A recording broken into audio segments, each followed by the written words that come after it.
Good morning, second graders. Today I'm going to be reading to you a book titled Rumpelstiltskin, which was retold and illustrated by Paul O. Zelinsky. Paul O. Zelinsky was the author and he was the illustrator. So, an author is the person who writes the book, and an illustrator is the person who makes the pictures for the book. So Paul Zelinsky was both of those for this book. An interesting fact about this book is that it won the Caldecott Award for its beautiful oil paintings, which you will see as I read this book. So we are going to focus our attention during this read aloud on sequencing. So I want y'all to focus on the order of events, like in the order at which things happen throughout the story. And we'll talk about it more after I'm done reading the story. Some vocabulary that y'all need to, that I'm going to go over with you guys because it's kind of, these words are a bit tricky, is a miller. So the word miller. A miller is a person who owns or works in a grain mill. Another word that's in this book is intrigued. Intrigued is another word for interested. And another word is a spinning wheel. And that is a tool used for spinning yarn or thread. The fourth word is vain, which means producing no results. And the last word is dawn, which means the light in the sky before sunrise. Okay, so let's get started, y'all. So, Rumpelstiltskin by Paul O. Zelinsky. All right. So as I open up the dust jacket, so this is the dust jacket, for those who don't know that. You can already see the beautiful oil paintings that Paul illustrated, that Paul Zelinsky illustrated.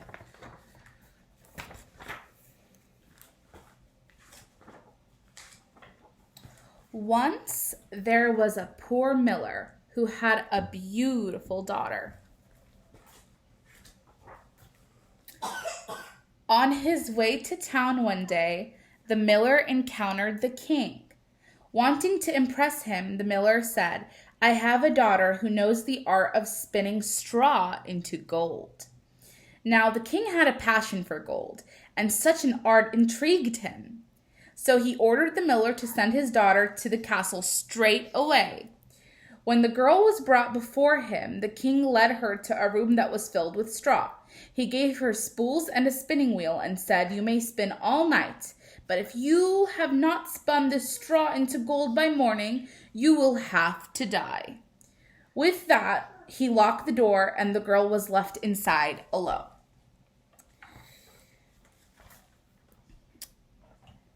There sat the poor miller's daughter, without the slightest idea how anyone could spin straw into gold.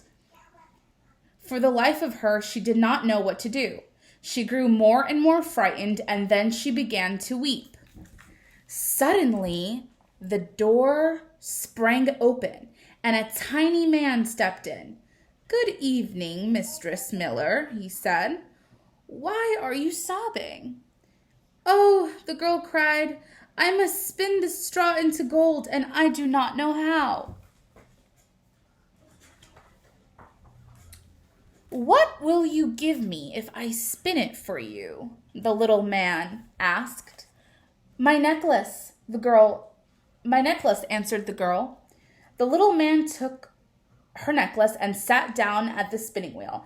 He pulled 3 times, whir, whir, whir, and the spool was wound full of gold thread.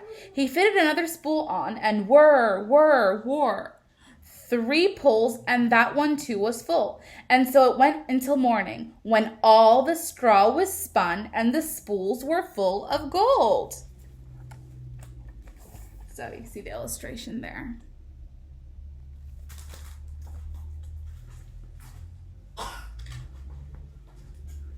When the king came at sunrise, he was amazed and delighted, but all that gold only made him greedier.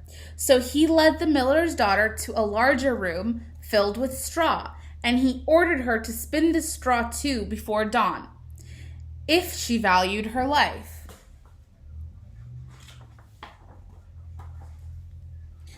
The girl did not know what to do. She began to weep. Once more the door opened and the little man stepped in. "What will you give me if I spin the straw into gold for you?" he asked. "The ring on my finger," answered the girl, and the little man took her ring. Then he set the spinning wheel whirring, and before the night was over, he had spun all the straw into gleaming gold.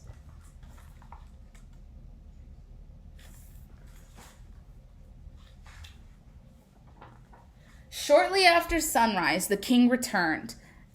Piles of golden spools glowed in the morning light. The king rejoiced at the sight of so much gold, but still he was not satisfied. He led the miller's daughter to a third, even bigger room that was piled high with straw. "Tonight you must spin this straw too," ordered the king, "and if you succeed, you shall become my wife." Because, he thought, I could not find a richer wife in all the world.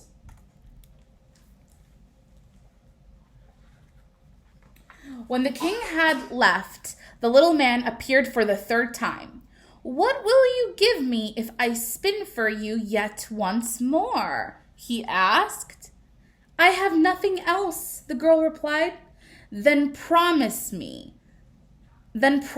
that when you become queen, your first child will belong to me." The miller's daughter gasped. How could she promise such a thing? Then she thought, but who knows whether that will ever happen? And as she could think of no other way to save herself, she promised, and the little man once again spun all the straw into gold.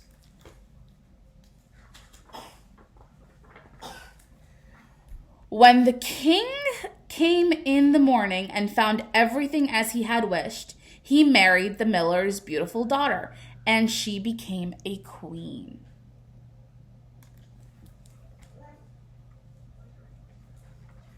A year passed, and the queen brought a handsome baby boy into the world. She gave scarcely a thought to the little man, but one day he appeared suddenly in her room. "Now give me what you promised me," he demanded. The queen pleaded with the little man. He could take all the royal treasure if he would only let her keep her child. But her pleading was in vain. Then she began to weep so piteously that at last the little man was moved. "I will give you 3 days," he said. "If by the end of that time you know my name, you may keep your child." Long into the night the queen sat, and through the next day, thinking over all the names she had ever heard. That evening the little man returned. Beginning with Casper, Melchior, Balthazar, the queen recited every name she knew, one after the other, but to each one the little man replied, "That is not my name." The second day, the queen had inquiries made in town, searching for new names. And when the little man came that evening, she posed the strangest and most unusual ones to him.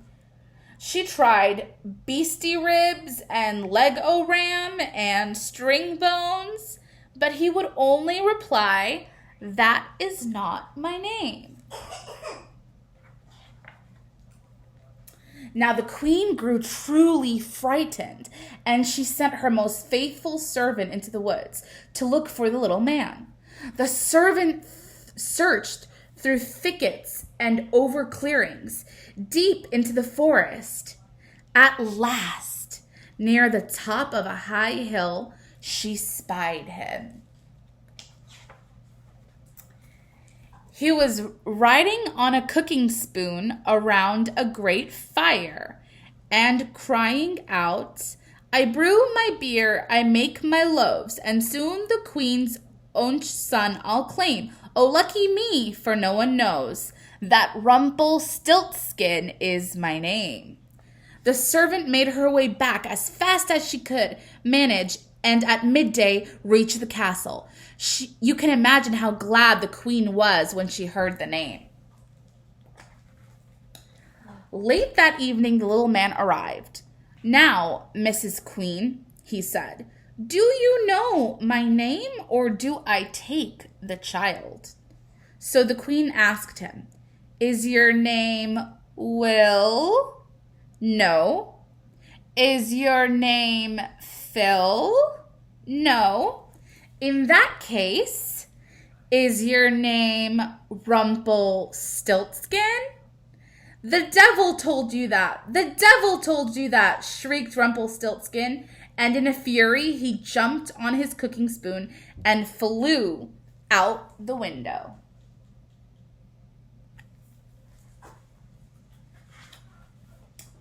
And he never was heard from again. All right, class. What did we think about that story? Did y'all like it? Yes, no? Okay. Does anyone remember why the king demanded that the miller's daughter spin straw into gold in the first place? Does anyone remember why that happened in the beginning of the story? Anyone? All right, so if we go back to the beginning of the book, the miller wanted to impress the king, remember?